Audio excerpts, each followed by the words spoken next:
Assalamualaikum. Welcome back to my YouTube channel. In this video, we are going to discuss adenomyosis. ये भी एक benign condition है uterus की।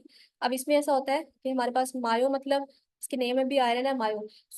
मायो मतलब myometrium के अंदर जो है ग्लैंड्स और स्ट्रोमा जो है वो प्रेजेंट होंगे। अब वो ग्लैंड्स और स्ट्रोमा नॉर्मली तो प्रेजेंट नहीं होते, तो ऐसा होगा कि एंडोमेट्रियम के अंदर जो ग्लैंड्स और स्ट्रोमा है वो जो है यहाँ से हमारे पास मायोमेट्रियम के अंदर चला जाएगा।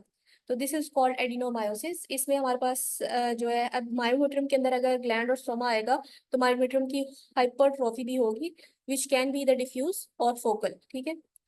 सो हमारे पास जो है इसका एक the gland tissues grows during the menstrual cycle and then at menses tries to slough the old tissue and blood cannot escape. This trapping of the blood and tissues causes the uterine pain in the form of monthly menstrual cramps. It also produces abnormal uterine bleeding. So यहाँ पे हमारे पास एक चीज बता रहे हैं कि इसका जो एडिनोमाइसिस का क्लिनिकल फीचर होता है वो ये है कि इसमें मेंस्ट्रुएशन के दौरान पेन होती है, मेंस्ट्रुअल क्रैम्प्स होते हैं। इसके अलावा ब्लीडिंग भी बहुत ज्यादा आती है। इसकी वजह ये होती है कि जब जो ग्लैंड और टिश्यूज जो होते हैं मायोमेट्रियम के अंदर वो भी शेड ऑफ होते हैं ड्यूरिंग मेंसेस, लेकिन जो ओल्ड ब्लड होते हैं या ओल्ड टिश्यूज होते हैं वो रिटेन रहते हैं या वो ट्रैप रहते हैं, वो निकल नहीं पाते, जिसकी वजह से यूट्रस के अंदर पेन होती है। ठीक है, in the form of menstrual cramp. तो इसके क्लिनिकल फीचर्स जो होंगे वो ये होगा, पेल्विक पेन होगी, डिस्पनोरिया होगा यानी पेन ड्यूरिंग मेंस्ट्रुएशन होगी। इसके अलावा बहुत ज्यादा हैवी ब्लीडिंग होगी और सब फर्टिलिटी के साथ भी आ सकते हैं। ठीक है।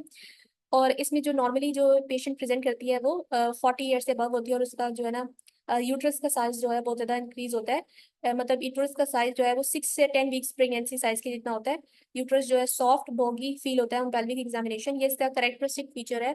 अगर हमारे पास यूट्रस सॉफ्ट और बॉगी फील हो रहा है तो it can be uterine adenomyosis. लेकिन ये फिब्रॉइड्स के साथ भी कभी कभी होती है। ठीक है, एसोसिएटेड होता है, उसके साथ कभी कभी प्रेजेंट होते हैं।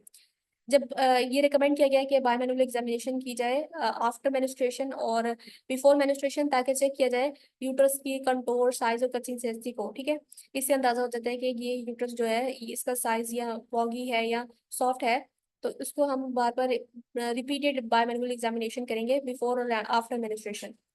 इसके अलावा जो CA 125 का लेवल है वो भी रेज होगा ब्लड में, और हमारे पास जो मायोमेट्रियल मैक्रोफेजेस है उनका लेवल भी बड़ा होगा, और हमारे पास एंटी फॉस्फोलिपिड ऑटो एंटीबॉडीज का भी लेवल इंक्रीज होगा।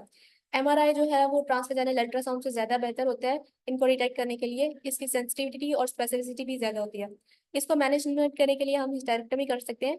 इसके अलावा अगर ऐसी फीमेल है जिसमें एडिनोमाइसिस की वजह से इनफर्टिलिटी है तो उसमें हम जो है GnRH एगोनिस्ट देंगे, क्योंकि ये एफिशिएंट होते हैं एडिनोमायोटिक यूट्राइन के साइज को कम करने में और फैसिलिटेट भी करते हैं फर्टिलिटी को भी।